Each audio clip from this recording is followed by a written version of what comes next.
LG KS20 е първоначално пуснат в продажба през септември 2007, но скоро след това, още през януари 2008, са прекратени нови бройки, което е очудващо, имайки предвид добрите за времето си параметри на този телефон.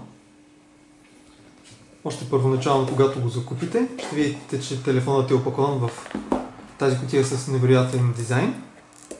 И освен самия телефон, включва и кълъп за него, hands-free, USB кабел и зарядно, което в момента не е включено тук.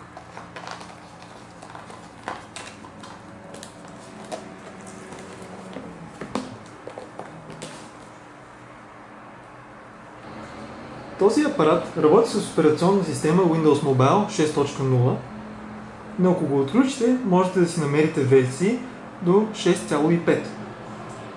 Телефонът притежава задна камера с разделителна способност от 2 мегапиксела, което за 2007 година не беше върховно постижение, но си беше едно добро качество.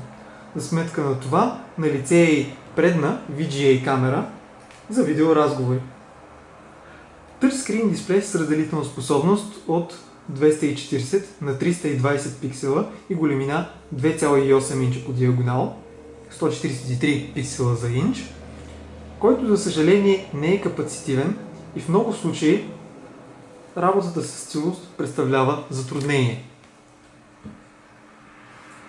Откъм свързаност разполагаме с Bluetooth версия 2 и Wi-Fi. Портовете на телефона не са стандартни, но в комплекта вървят зарядно, USB кабел и hands-free, за които вече споменахме, които се включват към един и същи порт в горната лява част на телефона.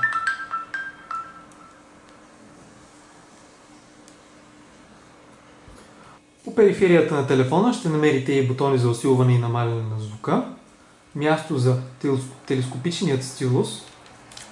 Тази телескопичност наистина представлява голямо удобство, тъй като повечето телефони с стилус на времето бяха с някаква такава големина, която не дава особен комфорт в ръката, доколкото когато се удължи, става наистина доста по-приятно.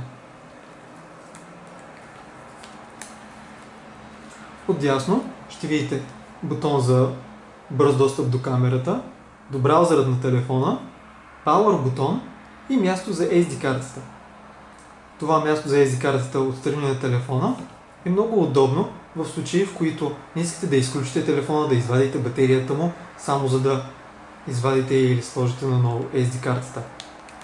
В момента такава не е поставена, но можете наистина много лесно да сложите или извадите SD карта всяко едно време. Максималната големина на поддържана SD карта е 2 ГБ.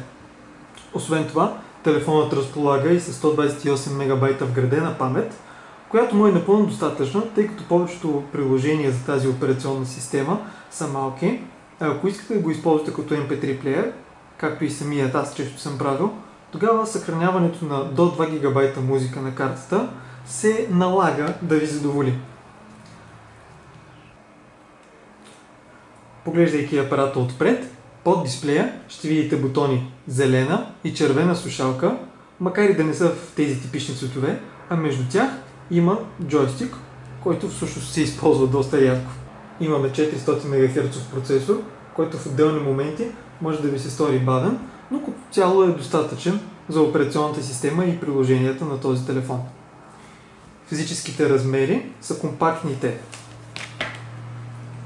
10 на 6 см и дебелина от 1,3 см, а теглото е 92 грама. Колкото и да е лесен за работа с една ръка обаче, рядко ще ви се случи да го използвате така, поне за дълго, тъй като в повечето случаи ще използвате стилуса. Работата с нокът не винаги излиза най-приятна, особено когато трябва да нацелите тези малки бутони. Макар и дебелината на апарата да не е особено голяма, 1,3 см, добавяйки стилният кълъв, който идва към комплекта, го прави неудобно дебел, ако го държите в джоба си.